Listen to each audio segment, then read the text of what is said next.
නිවන් මඟ 85 වන ධර්මදේශනාව ආරම්භණටයි සූදානම. අවසරයි අපේ හාමුදුරනේ. සාදු සාදු සාදු. समन्त चक्रवालेषु अत्रा गच्छन्तु देवता सद्धम्मं मुनिराजस् सुनन्तु सग्ग मोक्खदं धम्म श्रवण कालो अयं भदन्ता धम्म श्रवण कालो अयं भदन्ता ධම්ම ශ්‍රවණ කාලෝ අයං භදංතා. නමෝ තස් භගවතු අරහතෝ සම්මා සම්බුද්දස්ස.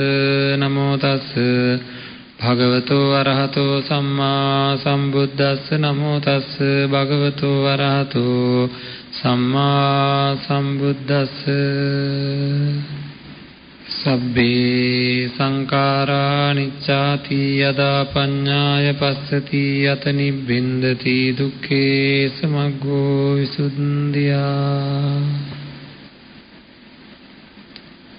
සදා බුද්ධ සම්පන්න පින්වත්නි, සම්මා සම්බුදුරජාණන් වහන්සේ දේශනා කරපු ධර්මයට අනුව අපේ ජීවිත සකස් කරගන්න ඕනේ. අපේ ජීවිත දැක්මක් ඇති කරගන්න ඕනේ. අපේ ලෝකය අපිට පේන හැටි, දැනෙන හැටි ඒ ධර්මයට අනුව සකස් වෙන්න ඕනේ. අපේ මානසිකාරය සකස් වෙන්න ඕනේ. ඉතින් මේ වැඩපිළිවෙල දියත් කිරීම සඳහා අපි කුමක්ද ක්‍රමවේදය කියලා සාකච්ඡා කරන මොකද කරන්න ඕනේ? මගේ තුලින් මාව දකින්න. හරි, මගේ තුලින් මාව දකින්න මම මොකද කරන්න ඕනේ කියන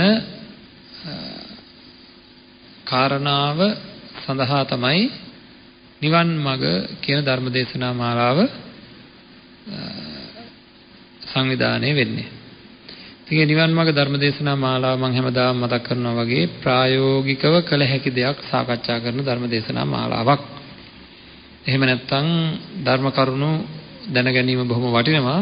ඒ ධර්ම කරුණු අපේ ජීවිතයට එකතු කරගත්තේ නැත්නම්, එකතු කරගන්න ක්‍රමයක් දන්නේ නැත්නම් ඒක බොහොම අපහසුයි. ඒක දැනට කතා කරපු ධර්ම දේශනාවල් වලදී අපි භාවනාවල් ආදිය සාකච්ඡා කරා. මම හිතන්නේ බොහෝ විට හෙට දිනේ වගේ ඉඳලා ධර්ම දේශනා කීපයකදීම අපිට ඒ කතා කරපු දේවල් පිළිබඳව දැනට අපෙන් විමසන ගැටලු, භාවනා පිළිබඳ ගැටලු, ඒවා निराකරණය කිරීම සඳහා ධර්ම දේශනා කීපයක් වෙන් කරන්න බලාපොරොත්තු වෙමින් ඉන්නවා. විශේෂයෙන් ආනාපාන සති භාවනාවේ, මෛත්‍රී භාවනාව, අසුභ භාවනාව ආදී කරගෙන යනකොට නැගෙන ප්‍රායෝගික තත්ත්වයන් පිළිබඳ නැවත සාකච්ඡා කිරීමක් සිදු කරන්න බලාපොරොත්තු වෙන අතරේ දැන්ට අපි මේ දිනවල සාකච්ඡා කරමින් ඉන්නේ, අපි සීල විසුද්ධිය ගැන කතා කරා, චිත්ත විසුද්ධිය ගැන කතා කරා, දැන් ditthi විසුද්ධිය ගැන කතා කරමින් ඉන්නේ. එහි නාම රූප පරිච්ඡේදය පිළිබඳව යම් කරුණු සාකච්ඡා කරමින් ඉන්න අතර වාරේ අද දවසේත් අපි උත්සාහ කරන්නේ ඒ පිළිබඳව යොදාගත හැකි යම් උපක්‍රමයක් පිළිබඳව සඳහන් කරන්න. මේ උපක්‍රමයේ විදිහට සඳහන් කරන්නේ බුදුරජාණන් වහන්සේ දේශනා කරපු වේදනානුපස්සනාවයි. මේ වේදනානුපස්සනාව තුළින් සංස්කාරයන්ගේ අනිත්‍ය ස්වභාවය තේරුම් ගන්නයි. තේරුම් ගැනීම ගැන තවදුරටත් පොඩි සාකච්ඡාවක් අපි සිදු කරමු. පින්වත්නි, දැනුම සහ අවබෝධය කියන්නේ මොකක්ද කියලා අපි තේරුම් ගන්න ඕනේ. අපි දැනගන්න දේ අවබෝධ කරගන්නේ කොහොමද කියලා. යමක් දැනගත්ත පමණින් තර්ක කරමින් ඒ තර්කයට ගැළපුණ පමණින් අවබෝධ වෙනවද? බුදුරජාණන් වහන්සේ දේශනා කරනවා මා තක්ක හේතු. මේ ධර්මය තර්කයට අහු වෙන්නේ නැහැ කියලා. තර්කයට අහු වෙන්නේ නැහැ. දැන් අද අපි බොහෝ ධර්ම කරුණු අරගෙන මොකද කරන්නේ? තර්ක කරනකොට ඒවා තර්කයට අහු වෙනවානේ. තර්ක කරනකොට තර්කයට අහු වෙන්නේ ඇයි? යමක් පිළිබඳ. ඒක පරීක්ෂා කරලා බලුවේ නැති හින්දා. පෙට්ටියක් තියෙනවා ආවරණය කරපු. කට්ටියක් කියනවා මේක ඇතුලේ තියෙන්නේ මොනවා හරි විශේෂ දෙයක් කියලා. තව කට්ටියක් කියනවා නෑ නෑ ඕක ඇතුලේ තියෙන ඔයා කියන දේවල් නෙවෙයි ඕක ඇතුලේ තියෙන්නේ වෙන දෙයක් කියලා. තව එක්කෙනෙක් කියනවා නෑ ඕක ඇතුලේ තියෙන තවත් දෙයක් කියලා. දැන් තර්කයට අහු වෙලාද නැද්ද? එතකොට කියනවා නෑ මේක එතන අනිත් එක්කෙනා සාධක ඉදිරිපත් කරනවා. මේක ගෙනාවේ මේ වගේ පැත්තකින්. ඔයිට කලින් මේ වගේ පෙට්ටිය අපි ගෙනල්ලා තියෙනවා. ඒ ගෙනාවු හැම එකම තිබ්බේ මේවයි. මං අත්දැකීමෙන් කියන්නේ. ඕක කොහොමද මෙහෙම වෙන්න ඕන කියලා. එතකොට අනිත් එක්කෙනා කියනවා ඉතින් කාලයක් තිස්සේ සිද්ධ වුණාට නේද එකක හරි වෙනස් වීම වෙන්න පුළුවන් කියලා. ඉතින් මේ පෙට්ටිය වටේට ඉඳගෙන අපිට මේක බොහොම ශක්තිමත් පෙට්ටියක් හරියට මහන්සි වෙන්න ඕන කඩන්න කියලා. හොඳම වැඩේ හරි දේ හොයාගන්න වටේට ඉඳගෙන පෙට්ටිය වටේ ඉඳගෙන නේද හොඳට හරි බැරි ගහිලා පරණ සාධක හොයනවා. ඔය වගේ පෙට්ටි කවුද ගෙනාවේ? ඕවා කඩලා බලනකොට මොනවද තිබ්බේ? මේ හැඩෙන් ආවා නම් මෙහෙමයි, මේ විදිහ නම් මෙහෙමයි කියලා අර තර්කය දිනන්න බොහෝ කාරණා හොය ගෙනත් දදා නේද තව පිරිස් එකතු කරගන්නවා. ඊට පස්සේ අපේ පැත්තට තර්කය දිනන්න මෙන්න මේ පිරිස් කියලා ඒ කට්ටිය ගිහින් ඔක්කොම සංවිධානය කරනවා. ලොකු උපක්‍රම අරගෙන යනවා. ආන් එහෙම කරලා තර්කයේ දිනවන එකද හොඳ? හොඳම දේ මොකද්ද? අරවට අච්චර මහන්සි වෙනවට වැඩිය නේද කොහොම හරි මහන්සි වෙලා මෙන්න මේ පෙට්ටිය දිගහැරලා බලන එකයි. මේක විවෘත කරලා බලන්න ඕනේ. බලපුවාම අන්න දැක්ක නේද යමක්. දැන් ආය තර්කයට අහු වෙනවද? ඇතුලේ තියෙන්නේ මොනවද කියලා දැක්කනම් පින්නන්නේ තර්කයට අහු වෙන්නේ නැහැ. එහෙනම් අපි නාම රූප පිළිබඳ හරියට තර්ක කරනවා. හරි. ආන්ගේ තර්ක කරන්නේ නැතුව කරන්න ඕනේ මොකක්ද එහෙනම්? තර්ක කරමින් හරි කමන්නේ කරුණ එකතු කර ගැනීමෙන් විතරක්. තර්කයට ගැළපුණ පමණින් විතරක් ධර්මයේ සත්‍ය වෙන්නේ. ඒ ගැළපිච්ච දේ සත්‍ය වෙන්නේ නැහැ. එහෙමනම් ඉතින් තර්කානුකූල නීතිය හැම වෙලෙම සත්‍ය වෙලාද? නේද? උසාවියේ අපි කරන ලෝකයේ තියෙන නීති පොත් තියෙනවා. ඒ නීතියට අනුව ඒවා ඔක්කොම ඇත්ත වුණාද හැමදාම? නෑ. නීතියට යටින් යන දේවල් නීතියෙන් අසාධාරණ සිද්ධ වෙන දේවල් ඕනෑ තරම් තියෙනවද නැද්ද? ඒවා දන්නේ කවුද? වින්ද කෙනා විතරක් දන්නවා. හිරේ විලංගුවේ තපින කිසිම වැරද්දක් කරපු නැති අය ඉන්නවා. අන්න ඒ ඇත්තෝ හොඳට දන්නවා මේ නීතියට මාව නිර්දෝෂී කරන්න පුළුවන් උනේ නෑ. නීතියට වැරදුනා කියලා ඒ ඇත්තෝ දන්නවා. නීතියට වැරදුනා කියලා ඒ ඇත්තෝ දන්නවා. නේද? අන්න ඒකින්ද මේ තර්කය නීතිය කියන එක නෙවෙයි පින්වත්නි. අපි අපේ තුලින් දකින්න ඕනේ යමක් අනිත්‍යද කියලා බලා ගන්න නම් නාම රූප પરම්පරාව නিত্য නොවනවාද කියලා බලා ගන්න නම් මොකද කරන්න වෙන්නේ? ඒක මතු කර ගන්න ඕනේ කියලා අපි මතක් කරා. ඒක මතු කර ගන්න ඉස්සෙල්ලාම වෙන් කර ගන්න ඕනේ කියලා මතක් කරා. මේ පිළිබඳව තව ගවේෂණය කරන්න බොහෝම අපිට රමතාවයක් කැමැත්තක් ඇති වෙන කරුණ කීපයක් තමයි අදත් අපි සාකච්ඡා කරන්න බලාපොරොත්තු වෙන්නේ. මම මේ අත්තන්ගේ මෙහෙම එකක් අහන්නවා. තුවාලයක් හැදිලා හරියට රිදෙනවා. ඇති වෙන්නේ වේදනාව නේද? මේ තුවාලේ එක අංශුවක්වත් දන්නවද මට හොඳටම රිදෙනවා කියලා? නෑ. තද දත් කැක්කුමක් ඇවිල්ලා. දතේ තියෙන මස්තිෂ්කයේ මේක තදින්ම දැනෙනවා. නේද? මට හරි වේදනාවෙන් මං කෑ ගන්නවා ඉන්න බෑ හරිම අමාරුයි කියලා. මේ දතවත් ඒ හරිය තියෙන මස්වත් කිසිම දෙයක් දන්නවද මෙතන මට රිදෙනවා කියලා? නෑ.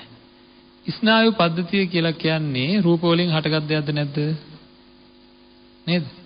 මේ ස්නායු පද්ධතිය දන්නවද මේ මනුස්සයාට හොඳටම රිදෙනවා කියලා?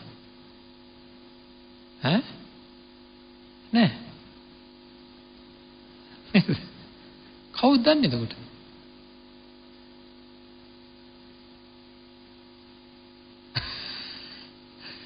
මේ අපේ කියලා තියෙන ශරීරය මැටි ගුලියක් වාගේ. මොකවත් දන්නේ නෑ. කනට සද්දයක් ඇහෙනකොට මම සුවයි සුන්දරයි කියලා කන භාවිතා කරගෙන තමයි මට මේ සද්ද ඇහෙන්නේ. මේ කනේ අඩුම ගානේ සෝත ප්‍රසාදය කියලා කියන්නේ කනේ ශබ්දය ඇති වෙන තැන. ඒ සෝත ප්‍රසාදය නාම කොටසක්ද රූප කොටසක්ද? ඒක රූපයෙන් හටගත්ත තැනක්. අපි කම්බරේ කියන්නේ නේද? අන්න ඒ කනේ කොහේ හරි තැනක් දන්නවද? මෙයාට මෙන්න මේ සද්ද ඇහුණා කියලා.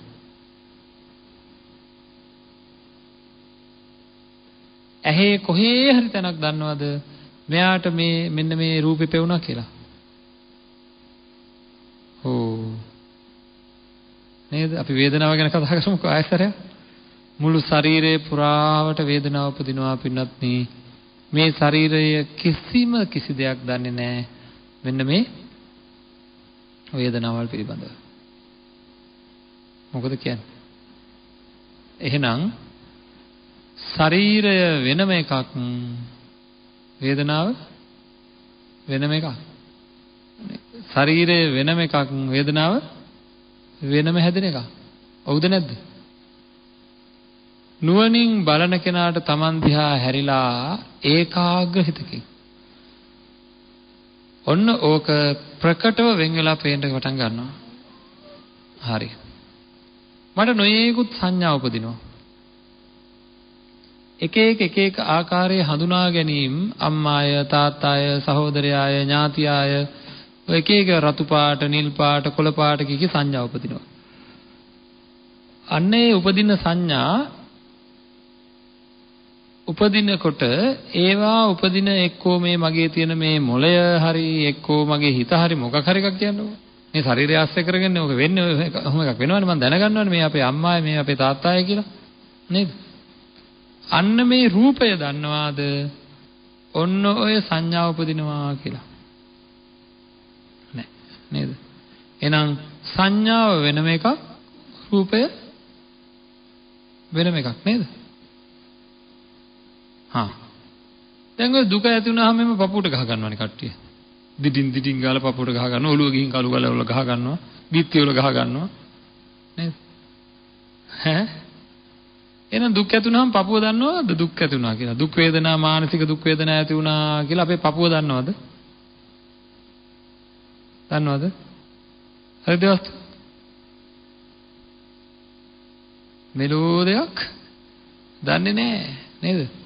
කිසිම දෙයක් දන්නේ නැහැ පින්නත්. එහෙනම් සංස්කාරය එකක්, රූපය වෙනම එකක්. රූපය වෙනම එකක්.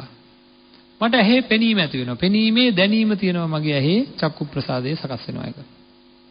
ඇසීමේ දැනීම. රූපයක්, ඇහි රූපයක් නැත්නම් වර්ණ රූපයක් ඇහත් එක්ක ගැටීමෙන් චක්කු විඥානේ උපදිනවා. ඒ වගේම ශබ්ද රූපයත් සෝතායතනයත් ගැටීමෙන් සෝත විඥානය උපදිනවා. මේ උපදින්නා වූ විඥානයන් දන්නවාද? මේ රූපය දන්නවාද? චක්කු ප්‍රසාදය දන්නවාද? මන් තමයි මෙයාට විඥාන ටික හදලා දෙන්නේ කියලා. නෑ. දන්නේ නෑ. ඒ විඥානයත් රූපයත් ඔක්කොම එකතු වෙලා එකමුතුවකින් හැදෙනවා චක්කු සම්පස්සජ වේදනාව. සැප හෝ දුක් වේදනාව. නේද? ආන්ගේ වේදනාව දන්නවාද? මෙන්න මේ ඒ කියන්නේ මේ රූපය දන්නවාද?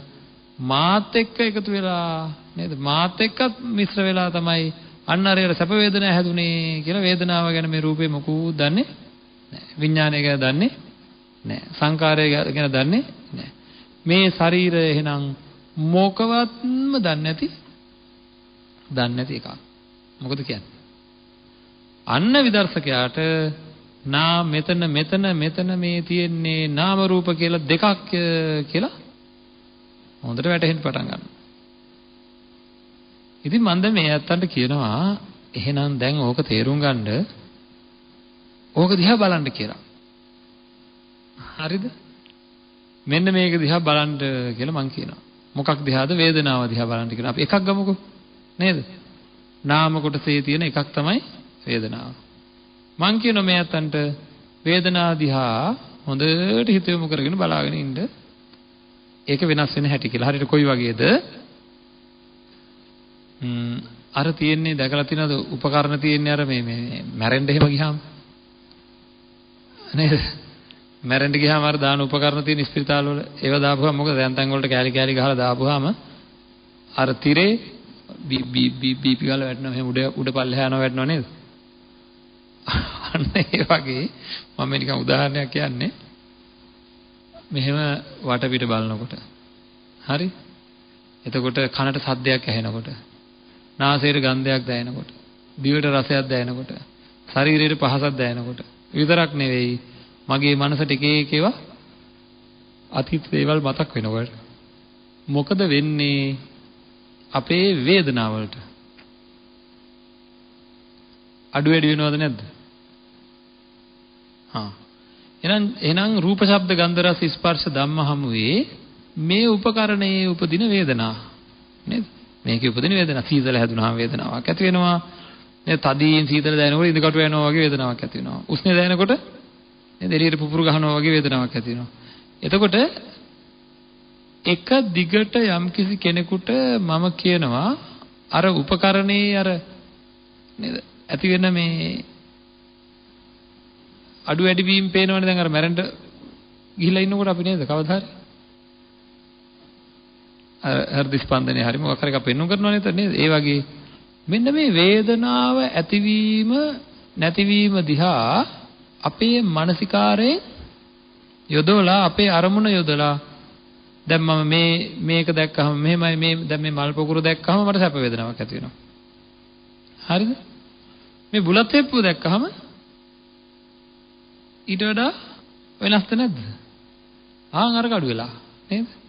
ලොකු පුතාව මතක් වෙනකොට ඒක සැප වේදනාවක් ඇති වෙනවා. එතකොට පොඩි පුතාව මතක් වෙනකොට සමහරට ඊට වඩා වෙනස්, සමහරට වැඩි නේද? ඒතර කැමති අය මතක් වෙනකොට වඩා කැමති අය මතක් වෙනකොට අන්න මේ සිද්ධ වෙන වේදනා ධාරාවක්. වේදනා ගැලීමක් නේද? ආන් එක දිහා හොඳට අරමුණු කරගෙන බලාගෙන ඉන්න කියනවා. ඒක තේරුම් ගන්න. වේදනාවේ ඇත්ත తත්වය තේරුම් ගන්න වේදනා ධාරාවට හිත යොමු කරගෙන බලාගෙන ඉන්න කියනවා. එතකොට හොඳ ඒවා තේරෙනවා. හරි? තේ එකක් බොන්න ගත්තාම නැත්තම් කෑමක් කන්න ගත්තාම දිවාගට කෑම ටික ගන්නකොට මට ඇති වෙන දිවේ ඇති වෙන සැප වේදනාවක් තියෙනවා නම් ඒක ටිකක් වෙලා යනකොට ඊට වඩා ඒ කෑමම මේ දිවේ තියෙද්දි සමහර වෙලාවට දැනෙන්නෙම නෑ නේද? දැනෙන්නෙම නෑ. එතකොට ඒ වගේ ඔන්න අපිට හොයාගන්න පුළුවන් මේක කොහොමද? එකම කෑම කනකොට වේදනා ටික අපි ප්‍රස්ථාරයකට ඇන්දොත් එකම ගන්නද? අපි වේදනා මේන් සැප වේදනා මෙච්චරයි ආවේ කියලා ප්‍රස්ථාරයකට අඳිනවා. එහෙම ඇන්දොත් එකම ගන්නද? නෑ. හැම වෙලේම කොහොමද?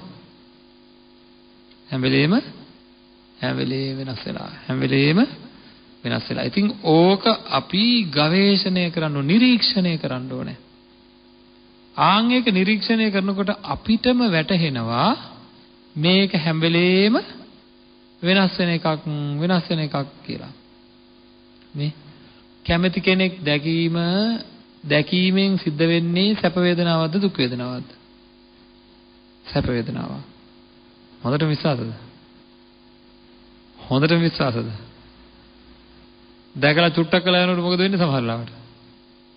අප්පෝ දැක්කට වැඩිය හොඳයි නේද? හම්බුණාට වැඩිය හොඳයි නොහම්බුණා නම් කියලා වේගවත් චලනයක් අපේ හිතේ ඇති වෙන දේවල් වල වේගවත් වෙනසක් සිද්ධ වෙනවද නැද්ද?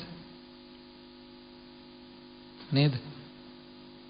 එකම දේ මේ වෙලාවේ මතක් කරනකොටයි තවත් ටිකක් වෙලා ගිහිල්ලා මතක් කරනකොටයි ඇති වෙන වේදනාවලත් වෙනස්කම් තියෙනවද නැද්ද?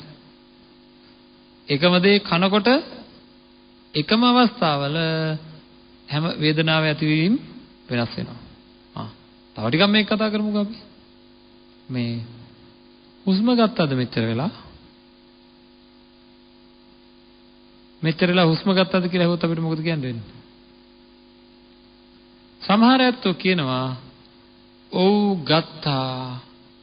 හැබැයි මං අහනවා දැනුණද? නෑ දැනුනේ නෑ. ඒ දැනීම තිබ්බා ඒක ප්‍රකට නෑ කියලා. ඒ දැනීම තිබ්බා ඒක ප්‍රකට නෑ කියලා. මං අහන මේ අතංගෙන් ඔය දැනීම තිබ්බද?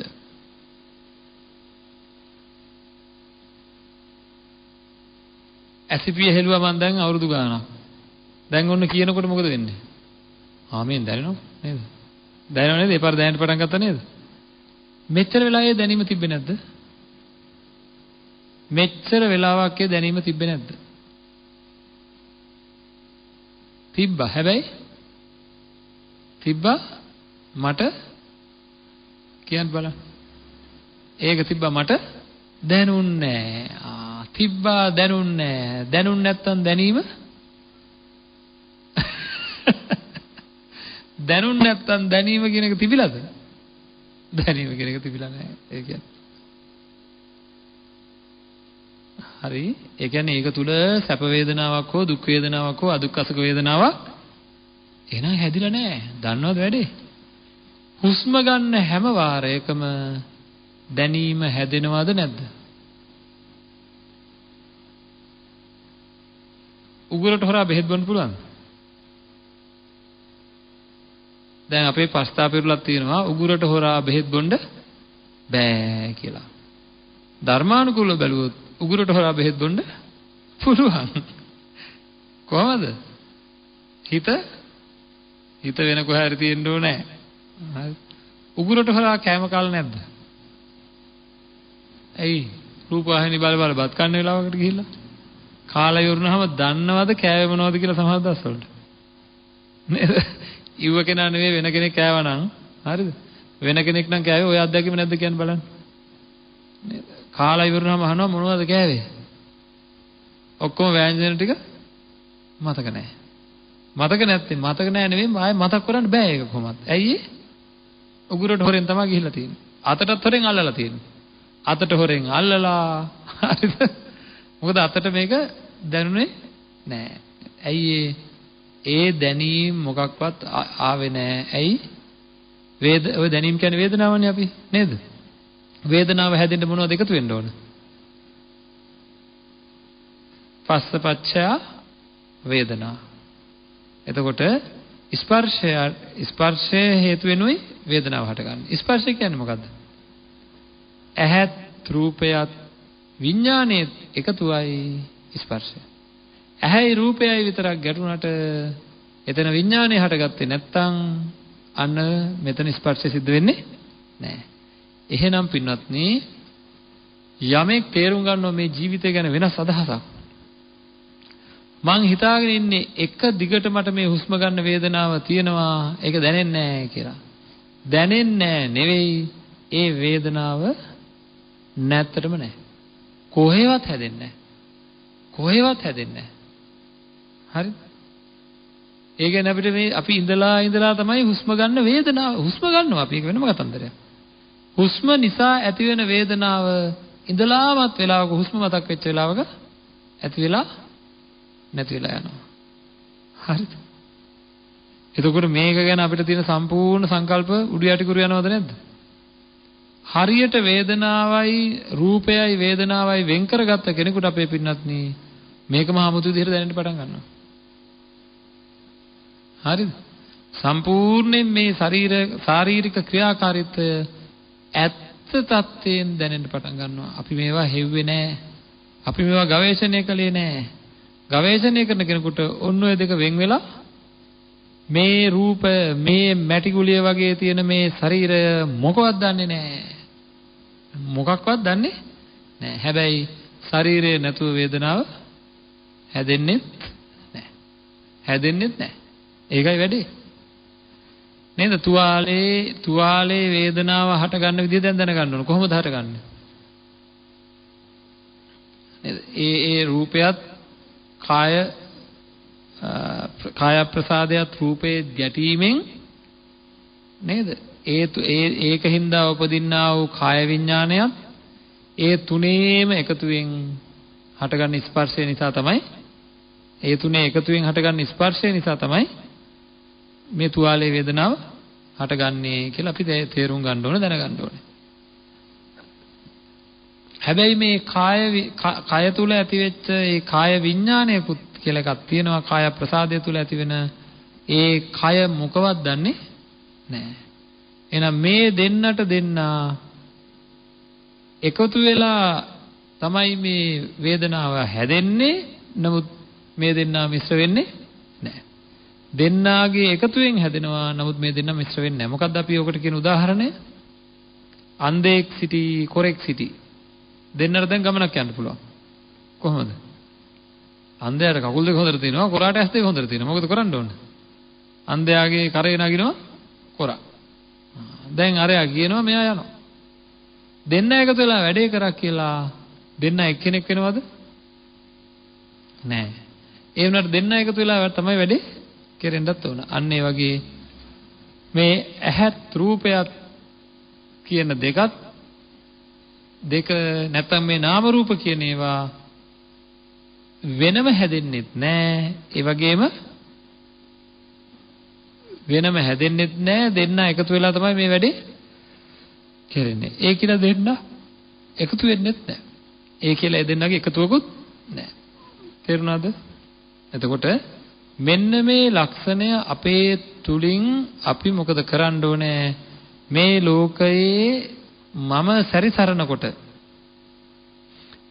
දැන් මම ඇවිදිනවා කියනකොට ඇවිදිනවා. භාවනා කරන කෙනෙක් විශේෂයෙන් භාවනාවක යෙදලා ඉන්නකොට සති භාවනාවක ඇවිදිනකොට ඒ වේදනානුපස්සනාව නම් වඩන්නේ මොකද කරන්නේ? ඇවිදිනකොට එයාට දැනෙන වේදනා දැනි ඇවිදින්න උත්සාහ කරනවා.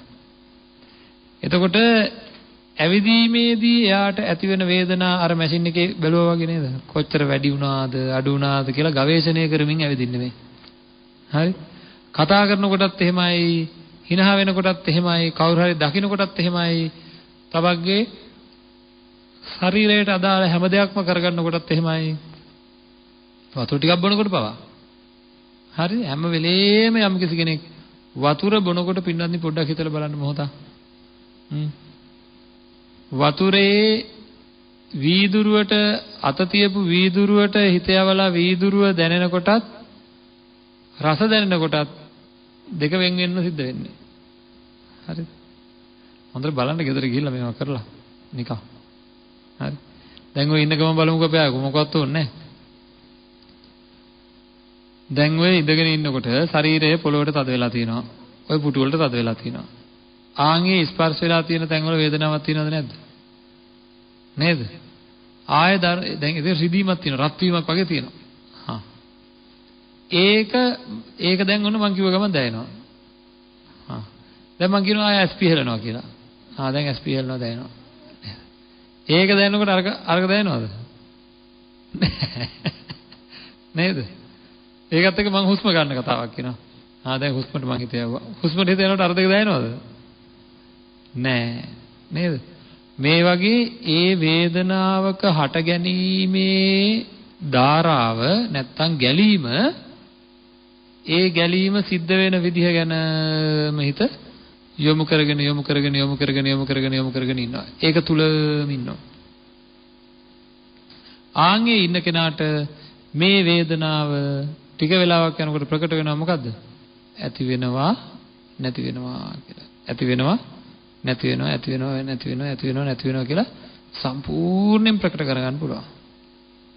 හරි, ඉස්සෙල්ලාම අපි මොකද කරේ? ඉස්සෙල්ලාම මේ නාම රූප වෙන් කරගත්තා. නේද? දැන් අර වේදනාව එකක්, කය එකක් කියලා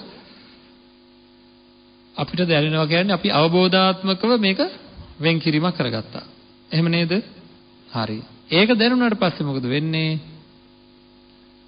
ඒක දැනුණාට පස්සේ දැන් අපි වේදනාව ගැන හිතමු කරා. දැන් මොකද්ද තේරෙන්නේ? ඇතිවීම ඒක හැම වෙලේම මේ දැන් ඇති වෙනක මේ නෑ, මේ ඊළඟට ඇති වෙනක මේ නෑ, මේ ඊළඟට ඇති වෙනක මේ නෑ, මේ ඊළඟට ඇති වෙනක මේක නෑ කියලා ඇතිවීම නැතිවීම ප්‍රකට කරගන්න පුළුවන්ද බැයිද?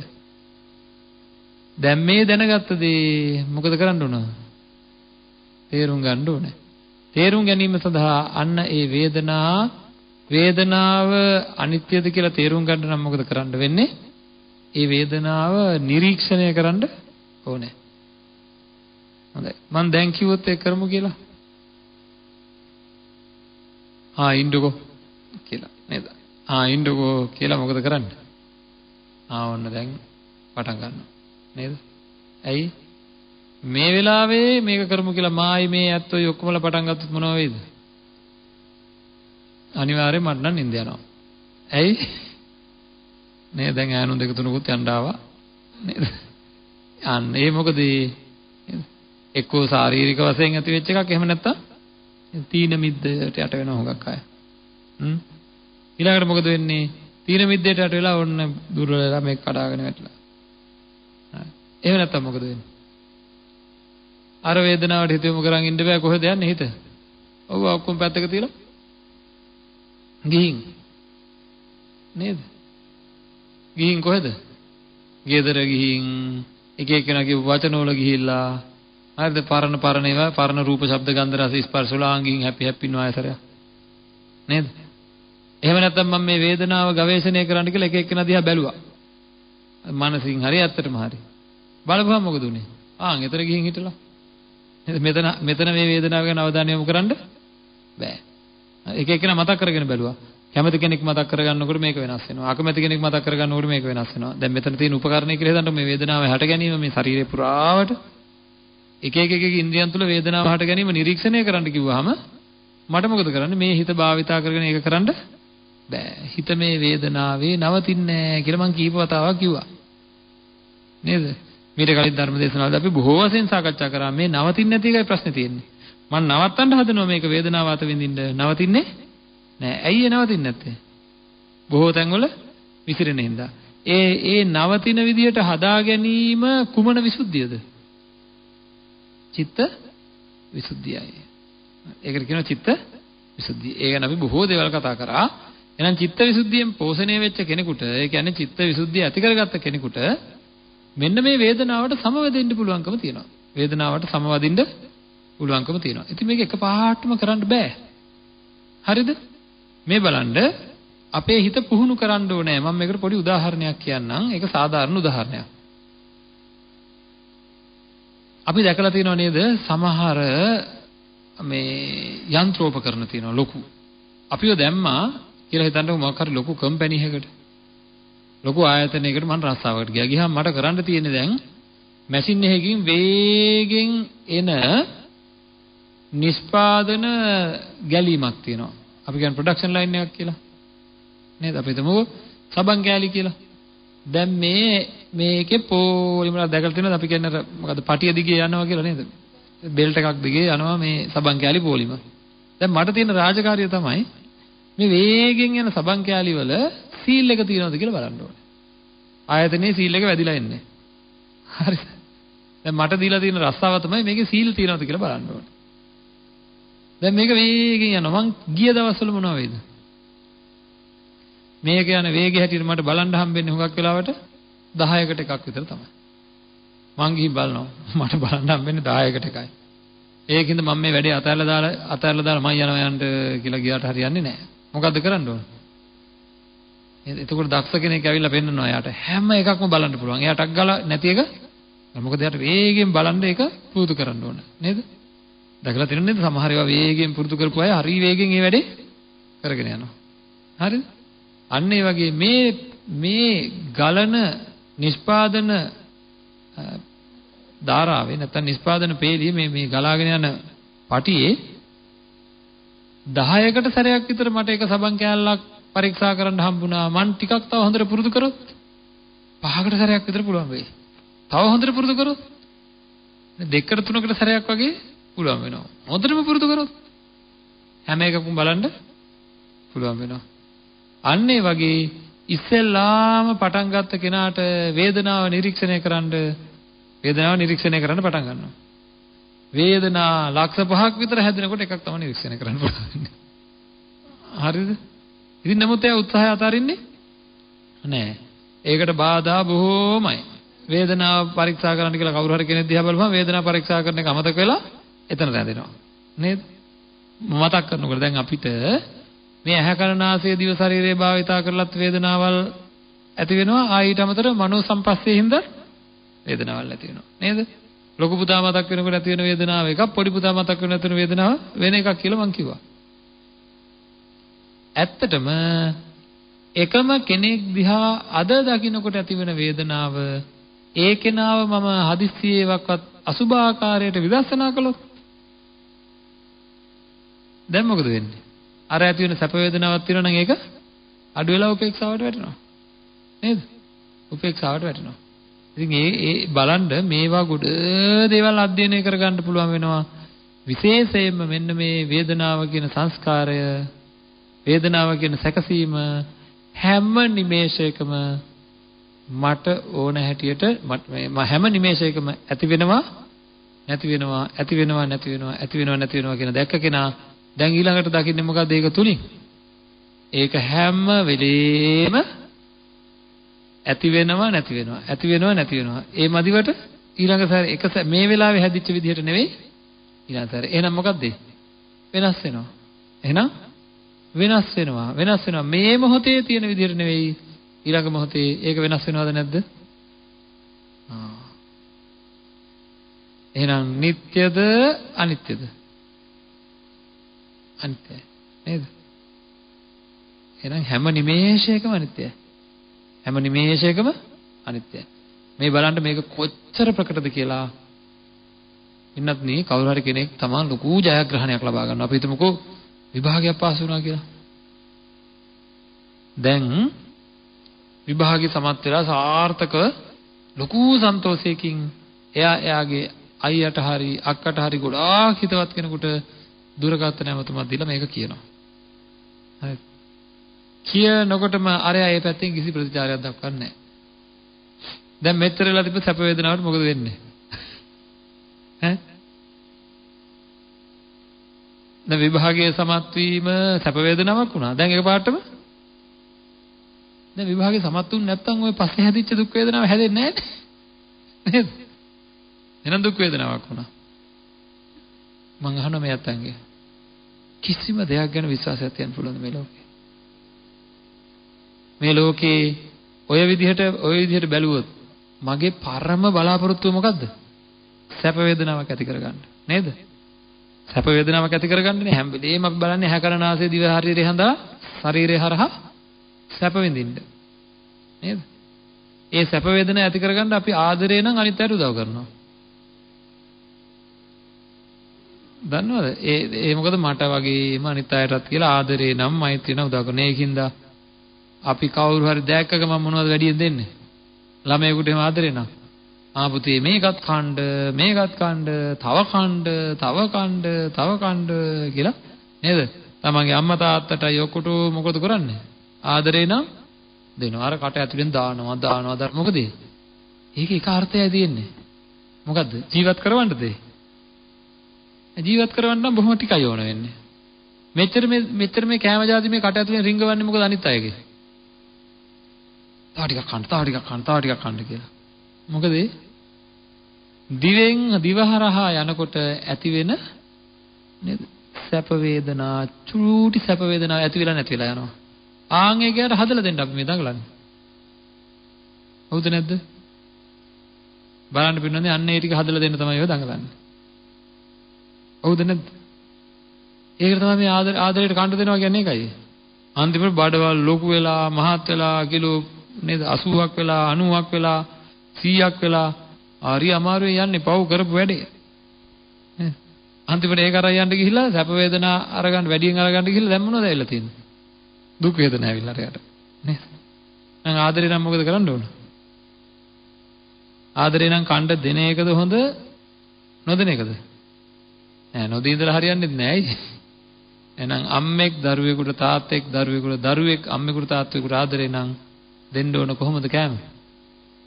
ප්‍රමාණවත් අවශ්‍ය අවශ්‍ය විදිහටයි රසයට නෙවෙයි නේද ගුණවන්තභාවය සලකලා පෝෂණය සලකලා කැම දෙන්න ඕනේ නේද පෝෂණය සලකලා කැම දෙන්න ඕනේ හරිද අඩුපාඩුවක් වෙන්නේ නැති වෙන්න ඉතින් එහෙම නෑ අපි ඔක්කොම කරන්නේ මොකද්ද මේකත් කණ්ඩ කියලා ඒ හැම තැනම තියෙන්නේ මොනවද වේදනාවක් සැප වේදනාවක් ඇති කරගන්න දැන් සැප වේදනාවක් ඇති කරගන්න හැමදේම කරන අපිට මොකද කියන්නේ දැන් විභාගයක් පාස් වෙලා සැප වේදනාවක් ඇති කරගන්න ලෑස්ති වුණා අරයට ඒක කියනකොට මට ඇති වෙන්න පටන් ගත්ත දුක් වේදනා කැමති කෙනෙක් දැකලා සැප වේදනාවක් ඇති කරගන්න කියලා මම ගියා දැන් ගියාම සැප වේදනාවක් ඇති වෙනවා වෙන දැන් හරිද ඒක පාටම යා මොකක් හරි ඕනේ නැති වචනයක් කියනවා කිව්ව ගමන් මෙච්චර මහන්සිලා ගිහිල්ලා මොකද හිතෙන්නේ ආවට වැඩිය හොඳයි ආවේ නැත්තම් කියලා හිතනවා පින්නත්නි ඒ විතරක් නෙවෙයි මං අහන මේ අත්තන්ගෙන්